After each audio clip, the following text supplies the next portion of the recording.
Welcome to Book Time with Ryan. I am Ryan. Today we're doing the bookshelf tour. I'm very excited about this. I've actually already filmed all the tour and I realized it's too long. So instead of doing one big tour, I'm going to have 6 shorter but not that short videos that cover different sections of my bookcases. So almost like mini bookshelf tours, although they're not that short.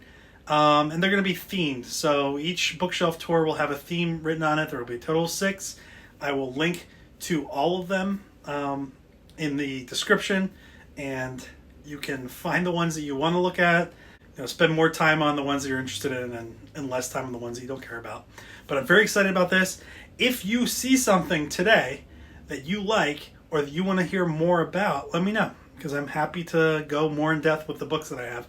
I've collected these over the years. I enjoy the collection I have. I think it's unlike a lot of what you're going to see on BookTube. Certainly different themes and different flavor. So enjoy the video, and I will see you at the end. All right, this is going to be a little tricky because I'm way up high now. This section is basically bluegrass, banjo, and music. I'm going to go through every single one. But there's different guides to banjos. There's a banjo book by Earl Scruggs. There's one by Tony Trischka that's signed. Books about different Gibson Mastertone banjos. Some different music books. Bluegrass Hall of Fame inductee biographies. A bunch of banjo books and bluegrass books. Some dummy books. Hymnal from my church that I bought from Cokesbury, so I didn't steal it from church. Then just a number of other books about bluegrass and about banjo. Feel free to look at these, and if you have any questions about these books, let me know. I'm guessing this is going to be a pretty small set of the population that cares. I also have a book about Tom Petty, who I really liked. So that is this section. There's also another area with some banjo books too that are very special books, but I will show that later. At the banjo, then comes kind of political and historical books. These are all nonfiction. The first one is A History of the Modern World by Palmer and Colton. This was a book that I had in high school for advanced placement in European history. And at the end of the year, we were allowed to buy it if we wanted, and I kept it. So I bought it and kept it. Then The Life of George Washington from 1844. Mission to Tehran by the general who went there. It's actually signed. I got it in a free box. I Alone Can Fix This, which is about Trump. The Room Where It Happened, which is by National Security Advisor John Bolton, really about the Trump administration. History of the World in 101 Objects, Joe the Plumber, A Case Against Barack Obama. Rage, about Trump by Bob Woodward. Culture of Corruption, which was about the Obama administration. Slobbering Love Affair, which was also kind of about the Obama administration and the press's approach to it. Too Much and Never Enough, which is by Trump's niece, Mary Trump. She's a psychologist or psychologist. Then you have Niall Ferguson's Civilization, Power to the People by Laura Ingraham that's signed. Guns, Germs, and Steel, which I got when I was in college. I still haven't read it, but I will eventually. Battle Cry of Freedom. This is what I've read as the best book on the Civil War in the United States. And I haven't read it yet, but we live so close to Civil War battlefields that I really want to. So, Politics Among Nations, which is a kind of a bridge version by Hans Morgenthau. Smithsonian's History of America and the 101 Objects. I actually helped edit this. I edited about a third of it. And I have another copy somewhere else that I'll show you later that's signed by the writer, Richard Curran, who works for the Smithsonian. Really fun project. Really enjoyed doing it. And I had to get the paperback as well as the hardback that I was given. Alpha Dogs, 2 Mark Levin books, Americatopia and Liberty and Tyranny. Conservative Comebacks to Liberal Lies, Applebee's America, which I also read for grad school. When Every Moment Counts. This is a book about bioterrorism by Senator Bill Frist, who's a doctor. This one's signed. And these are 2 Easton Press copies of one copies of Berlin Diary by William Schurer, and the other one's The End of the Berlin Diary. Then there's a book about the Spanish-American War from 1898, which I have a video about. 1891, what this area was like, what the New World was like before Columbus, quote, found it. Conservative Handbook by Phil Valentine, who I understand is sick right now with COVID. And The Power of the Powerless by Václav Havel. And this shelf is a little bit of a mix. There's some sports, there's some movie stuff, there's some TV stuff. And then the other half, so that's kind of this side, also comics, some comic stuff. The books on this side are just kind of fancy copies of books that I have. So starting from the left, we have a book about soccer, the soccer book. And then there's a book about hockey, A People's History, which is really well done. The Room, A Definitive Guide. Now, this is about the cult classic, The Room, the movie, which the disaster artist over here is a book about the making of that movie. Then you have Superboys, which is about the creation of Superman and the guys that did that. You have a book about the Golden Girls, Golden Girls Forever. Golden Girls is a show that anytime it's on, I could sit and watch it. It's funny, and I think it's a classic. My wife said when she moved to the United States, Golden Girls was their thing. But I liked it before I knew that. Slugfest is a book about the epic battle between the two big comic companies, DC, which is my favorite, and Marvel, the other one. The next three books are The Legion of Regrettable Supervillains, The League of Regrettable Superheroes, and The League of Regrettable Sidekicks. My wife got me all three of those, and they're just these really funny, real superhero characters that are just goofy from the past. And a lot of them are from companies that don't exist anymore. Then there's a book about natural predators by Justin Bradford. A biography about Roberto Clemente. Then there's a book from Uruguay called Sabosha Rodriguez. I got this from the author. He sent it to me. He sent me two books, and they're both signed. I can't read in Spanish, but Sabosha was a national player in Uruguay, and he also was the captain for Peñarol. Peñarol is my favorite soccer team. It's the best soccer team in Uruguay, professional soccer team in Uruguay, and they're legendary. And this book about Sabosha was one of the books that came. There's also a book about the foundation of Peñarol. And there's a book about the artist behind Superman called The Joe Shuster Story. And then Soccer FAQ. And the National Predators book, Tales from the National Predators Locker Room. A press guide, kind of a press, like a more in-depth press pamphlet for the Tampa Bay Lightning. That was given to me by somebody who works for their broadcast, and it's really cool. It has like where they stay when they go to different cities. It has all these facts. It's very just a neat thing to hold on to.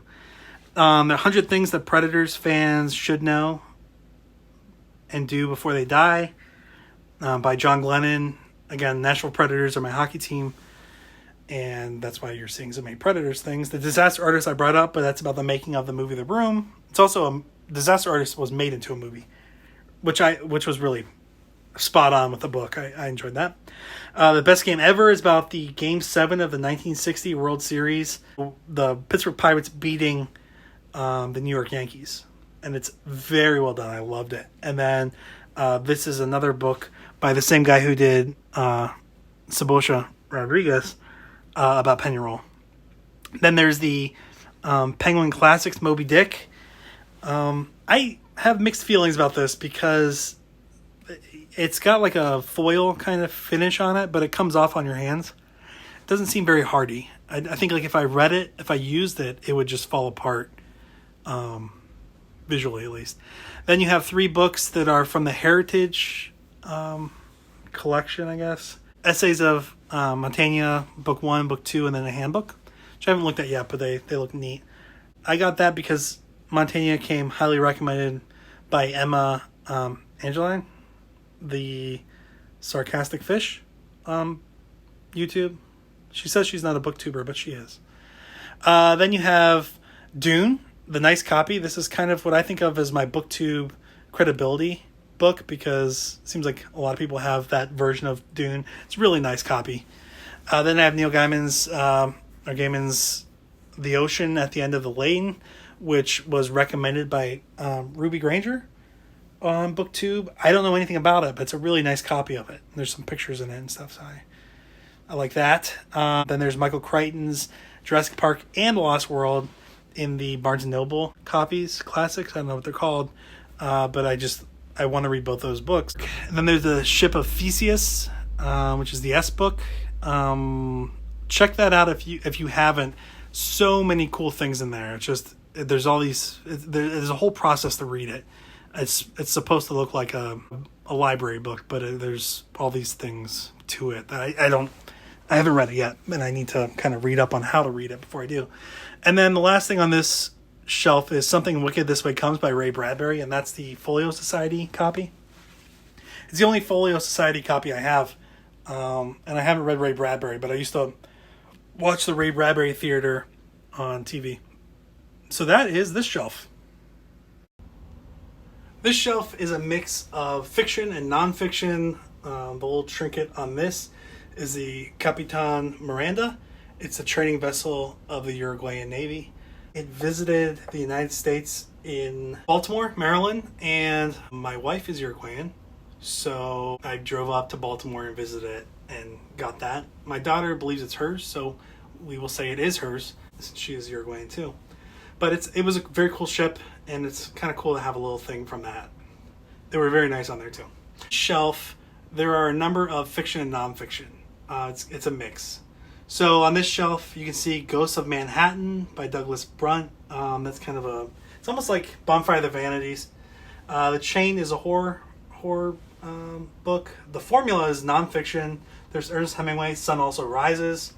The Beginners by Tom Vanderbilt. It's a book that talks about how people enjoy learning new things. I can't imagine there's a better time to read something called Beginners than during a pandemic when you have some time to learn new things.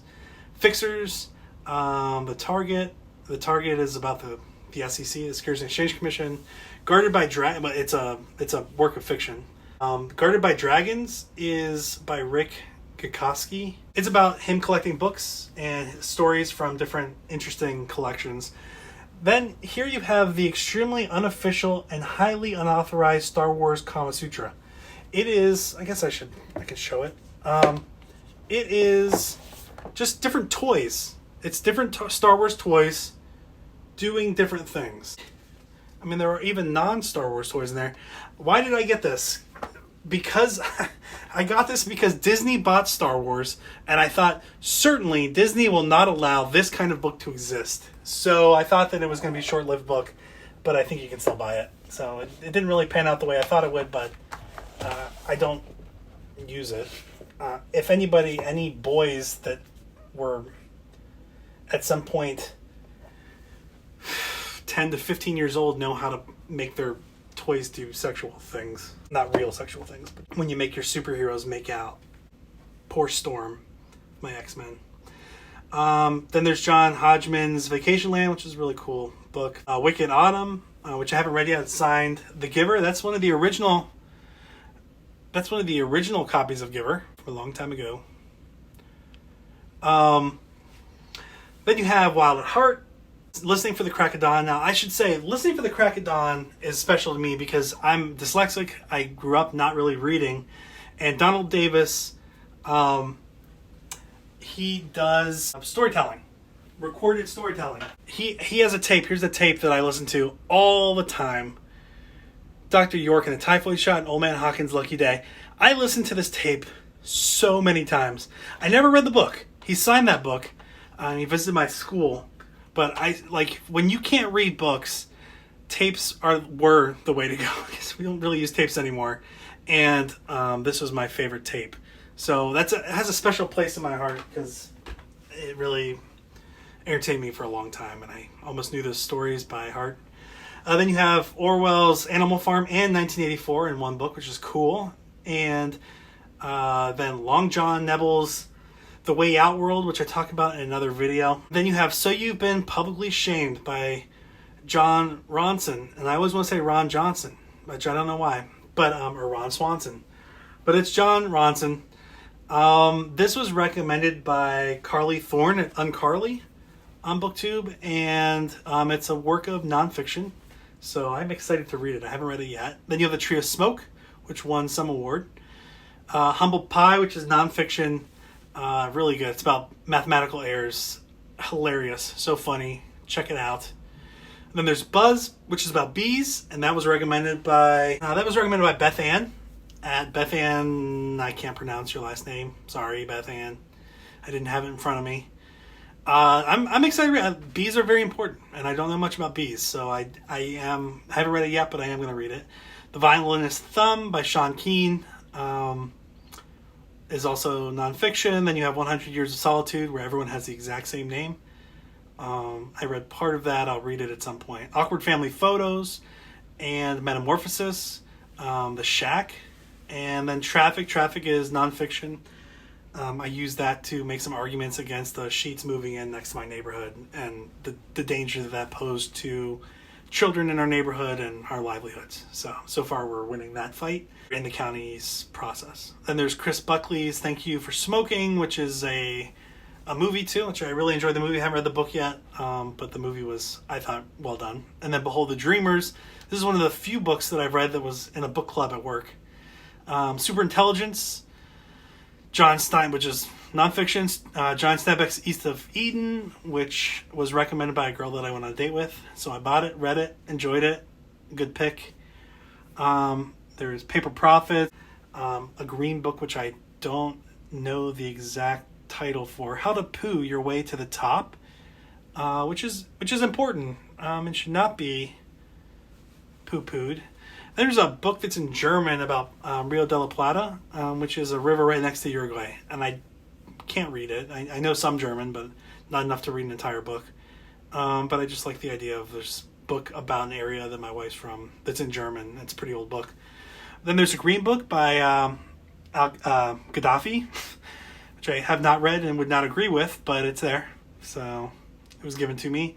Then I have The Hot Zone, which is about the Ebola virus. And every time there's an outbreak, this book, which is from the 90s, I believe, becomes a top seller. And it is really well done. We listened to it on tape when I was a kid in the car with my parents, and I did not want to leave because I was so scared.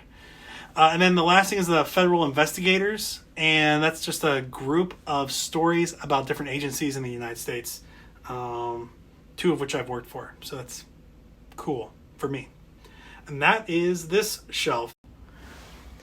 This shelf is kind of my self-help / religious / parenting shelf. Leadership, but it's kind of random. Some of the stuff on the far left is from a confirmation class at my church that I was helping with. Small Animals is a Parenthood in the Age of Fear. It's this mother talking about raising kids and what that's like. It's a very interesting read for a parent, especially a new parent. Then you have the Whole30 cookbook and Fast and Easy, Change Your Brain, Change Your Life, the Daniel Plan, which is related to that kind of. Daddy's Love Notes, which was written by Bash. And Bash and I worked together at a DOD, a Department of Defense program. Bash was I don't know if he still is, was a Navy officer, and I was a Coast Guard officer. And these are notes that he wrote to his daughters, which was before I had a kid. So now it even means more. But he signed it, and appreciate that, Bash. Then I have Expectant Father, New Father, different phases. What you realize when you have a kid is it's very scary and you don't know what you're doing. But these books are very helpful, and they did a good job. I never read the last one because then at that point I just felt like I knew what I was doing, even though I don't totally. Oh crap, potty training. We never use that. So at some point I might get rid of that. If you need a potty training book, you let me know and I can send you that. Our daughter just figured it out one day and she's been doing great ever since. So we never actually pulled that out, but we were ready if we needed to. We just didn't want to force it.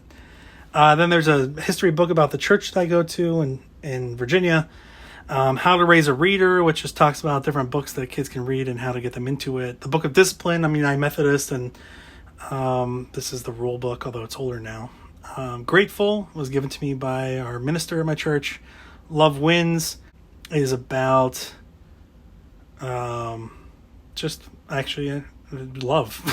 It's pretty straightforward. The Man Who Couldn't Stop. You know anybody who has obsessive compulsive disorder, or you have it. I think The Man Who Couldn't Stop is a great approach to that and really explains things in an easy way for people. So consider that. Then there's The Love Dare, The Gospel of Thomas. Then there's a book about my church, and then a couple more dad books. And I'm really into the whole dad thing. I gotta say, dads don't get a lot of respect. I think they get a lot less respect than they should. But here's a book about why fathers matter. I think they're underrepresented in a lot of media and commercials. And when they are in commercials or in media, they're usually joked about, which is not cool. Not cool, man. So I like reading about what dads do and why it's important. Then there's Powell Principles, which are by Colton Powell. That was given to me before I went to the Coast Guard Academy. Another Whole30 Day-to-Day book, just smaller. These are based in height order. There's a Bible that I got when I was in youth group in 1999. I still have that. Then I'm dyslexic. I've mentioned that, but there's a book about dyslexia and a book about attention deficit disorder. Yay! So that's the Driven to Distraction. And then there's Brain Lock, which is about OCD. Another Daniel Plan book, Strong Fathers, Strong Daughters, because I'm a dad with a daughter, so I thought that would be a good book to read. Kirk Douglas, My Stroke of Luck, signed by Kirk Douglas, who is Spartacus.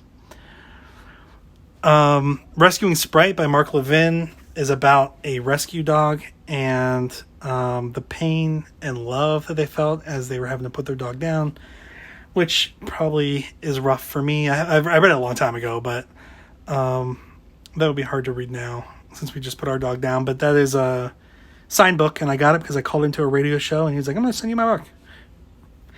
Then there's The Four Agreements by Don Miguel Ruiz, and 30 Days to Training Your Tongue, which I think is probably because I can say things quickly without thinking. There's the Coast Guardsman's Bible, which is a really nice edition. It has some Coast Guard stuff in it, but it's pretty cool. And it has my name, my old rank, Coast Guard on it. So that was given to me by my parents, I think. There's also one that was given to us when we graduated from the Coast Guard Academy. There's the Coast Guard Academy seal on there, and they had different versions for whatever church you went to, but I still have those.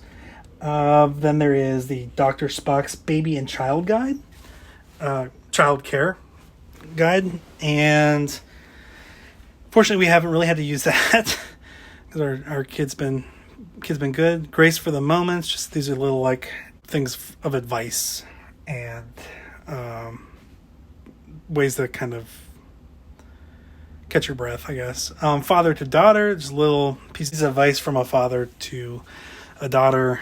And then there's a Survival Guide for Life, which I'm guessing was probably given to me when I was graduating. And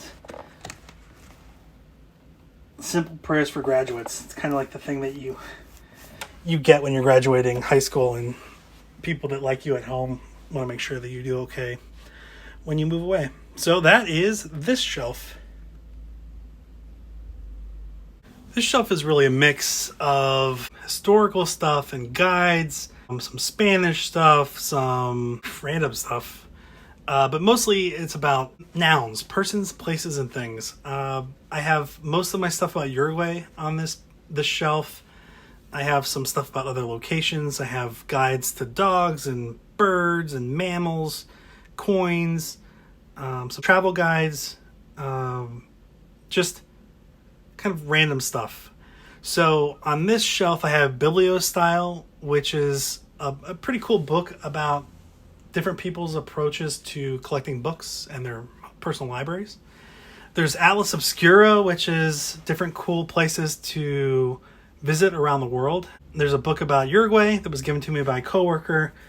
Two old National Geographics about Uruguay. One of them is from 1948, and the article is called The Purple Land of Uruguay. And that article is the reason, where is it? The Purple Land of Uruguay.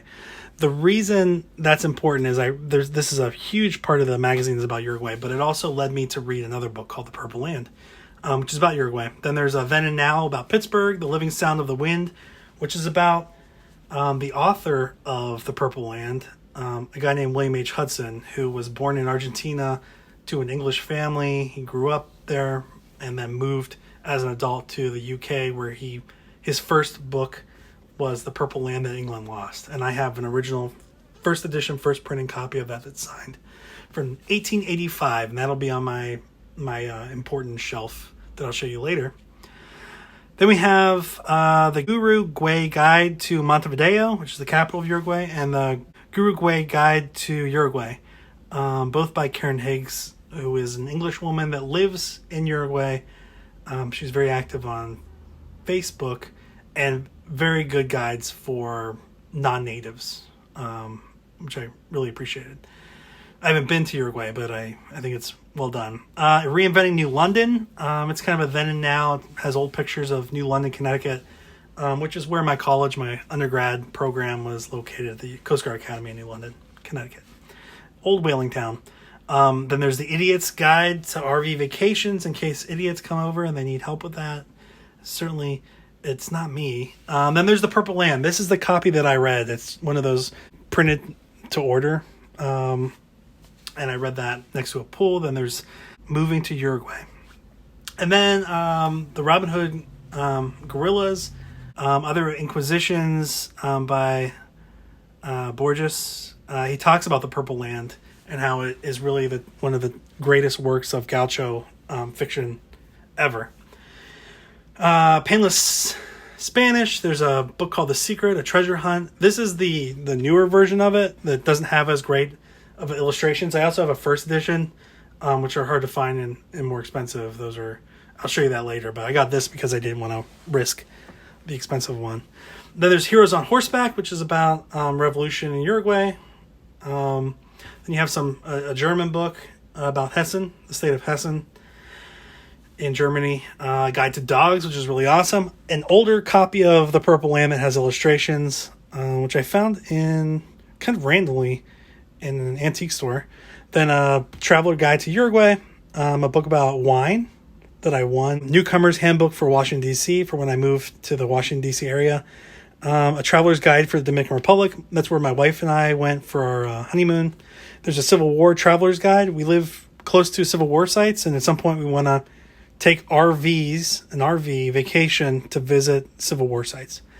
Then this is another book by William H. Hudson called Green Mansions. It's actually made into a movie, and it takes place in Guyana, I believe, or Guyana. This is another book about Uruguay. There's a easy Spanish phrase book. 2 bathroom readers, because what a great place to read, the bathroom. This is a book about Wiesbaden, which is a city in Germany. I have a guide to birds because I thought I would take up bird watching, which I haven't really done that much of, but I thought about it. And maybe I will when I'm older. Then there's Alive. There's a movie that was produced about Alive, but this is the Uruguayan rugby team that crashed in the Andes and were stuck in the Andes for an extended period of time. A lot of them died, and they had to resort to cannibalism, which is gross when you're thinking about it, but really the way it's approached in that book is really well done, because it was to survive, and the people that were dying were asked for the survivors, the people who were going to be left, to please use their bodies in a way that would keep them nourished and alive. So it was really, when I read this book in the hospital while my wife was in labor, and that is not recommended, but it's a really great book, and it's better than the movie. It's amazing what they went through and just how they survived. Then this is the Purple Land. This is from 1904. The original Purple Land that England Lost was published in 1885. I have that. It was rebound in 1887, and it was a flop. And then in 1904, it was published as The Purple Land, and it became a commercial success. I mentioned earlier that I have The Sun Also Rises by Ernest Hemingway. Ernest Hemingway mentions The Purple Land in The Sun Also Rises. You have Not for Tourists, Guide to Washington, D.C. next to that. And then this is one of my first books, one of my most important books growing up. This thing is in rough shape, but it has just so many cool pictures. I loved animals growing up, and this just has a guide to all these different mammals. It's in rough shape, but it is really one of my favorite books ever. And it's from 1984 or something. 1987. Next to that, you have an alternative history of Pittsburgh and a guide to coins. And then there is a Terry's Guide to Mexico from the early 1900s. And I've mentioned Purple Land a number of times. This is a cool copy of Purple Land. This copy was sent to service members during World War II. It is unabridged. The full book is here. But it was designed in a way that could be sent to members of the Army, Navy, and Coast Guard and Marine Corps at the time. So it's just a really cool copy. So this is from the 40s, but it was specifically used during World War II. So that is that shelf. Well, you made it to the end. Thank you for watching that mini bookshelf tour, and I'm going to include a link to the next bookshelf tour. It's either up here or up here. I don't know where it's going to pop up, but that'll be a post-production thing. Thanks for coming and watching this one, and check out the other ones I have to get a better feel for all the books that I have. And then if you see anything that you want to know more about, you want a closer look at, you have any questions about, please let me know. I'm happy to answer those questions. So thanks for joining me. I hope you enjoyed that.